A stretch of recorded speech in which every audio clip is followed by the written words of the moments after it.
Hi guys, দোলের এই ছুটিতে আমি চলে এসেছিলাম মা বাড়িতে। আর মা বাড়িতে এসে পুকুরে মাছ ধরবো না, এটা কোনো হতেই পারে না। তবে শুরুতেই ঘটে গেল এক মজাদার কাণ্ড। মাছ ধরতে গিয়ে ভাইয়ের হাত থেকে মাছ বড়শি নিয়ে চলে গেল। তাই ভাইকে পুকুরে নামিয়ে বড়শি আনা করালাম, ভাবতে পারো। এরপর আমরা ধরলাম রূপচাঁদ মাছ। এই মাছের আরেকটা নাম কিন্তু রঙ্গবতী। মামাকে বললাম, মামা মাছটা কেটে দাও। তো মামা মাছটা কেটে ধুয়ে মামির কাছে হ্যান্ড ওভার করে দিল। প্রথমেই ছোট মামি নুন হলুদ দিয়ে মাছটাকে ভালো করে মাখিয়ে নিল, আর ভাইকে বলেছিলাম কলা পাতায় খাবো। কলা পাতা কাটতে কাটতে যখন কড়াইটা গরম হয়ে গেল, তখন তার মধ্যে সর্ষের তেল দিয়ে দিলাম। এরপর মাছগুলোকে ছেড়ে দিয়ে ভালো করে কড়া করে ভেজে নিতে হবে। যাই বলো তোমরা, মা বাড়ির পুকুরে মাছ ধরে উনুনে সেই মাছ ভেজে খাওয়ার কিন্তু মজাই আলাদা।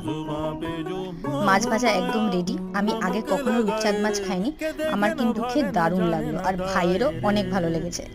আর ভিডিওটা ভালো লাগলে কিন্তু পেটুককে সাবস্ক্রাইব করতে ভুলো না।